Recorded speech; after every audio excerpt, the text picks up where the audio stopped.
kidnapping now pays more than oil. Kidnapping pays more than sitting as a senator or sitting in the villa. And therefore, as lawmakers, what do we need to do? We now look at kidnapping and say we must amend our laws to say kidnapping is a terrorist act and must therefore be treated as such and must therefore carry the death penalty.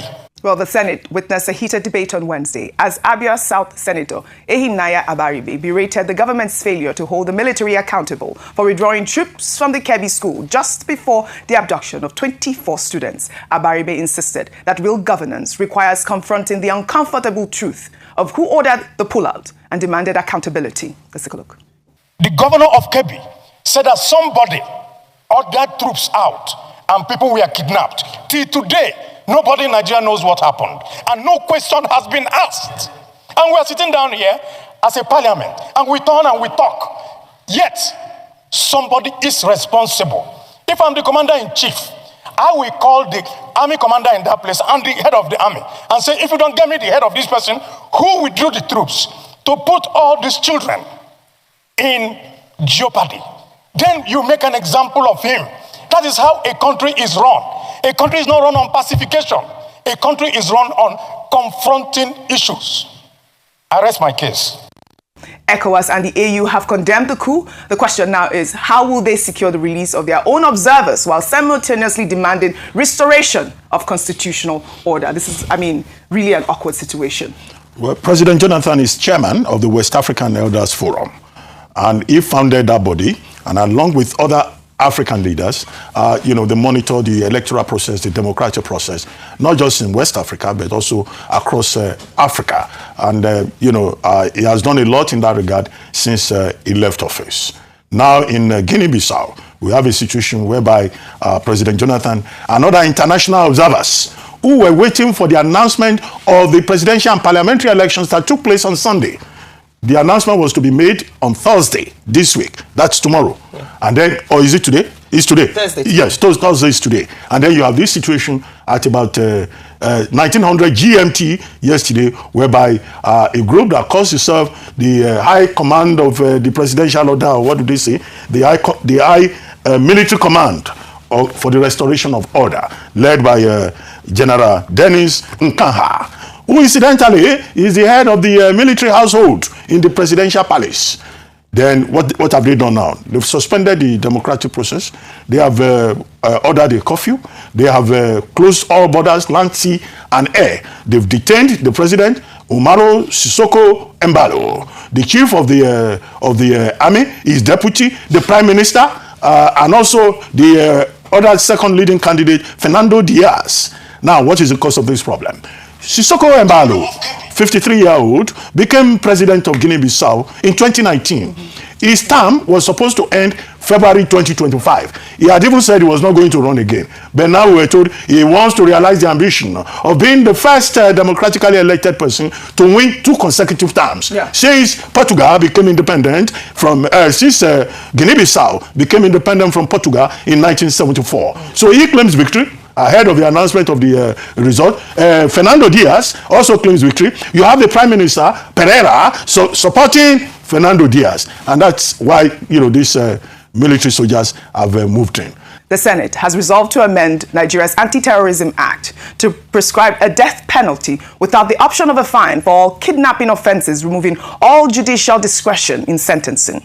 The resolution followed a motion by Senator Abdul Ningi, who urged the Senate to classify kidnapping as a terrorist offense that would automatically attract the death penalty, irrespective of circumstances or jurisdiction. President Bola Ahmed Tinubu has declared a nationwide security emergency, directing the Nigerian police and armed forces to recruit more personnel to deal with insecurity across the country. While in a statement posted on the president's X page, Tinubu called on the police to hire 20,000 new officers to bring the planned intake to 50,000. The president commended agencies for their work in rescuing the schoolgirls in Kebbi and church worshippers in Kwara State, vowing to sustain his administration's efforts to bring back the students still being held in Niger State. And the Muslim Council of Elders, under the chairmanship of the Grand Imam Al-Azhar, Dr. Ahmed Al-Taib has vehemently condemned the kidnapping of students, teachers, and staff from St. Mary's Catholic School in northwestern Nigeria. In a statement issued from Abu Dhabi over the weekend, the council affirmed that targeting children and educational institutions is a heinous crime that contradicts the teachings of Islam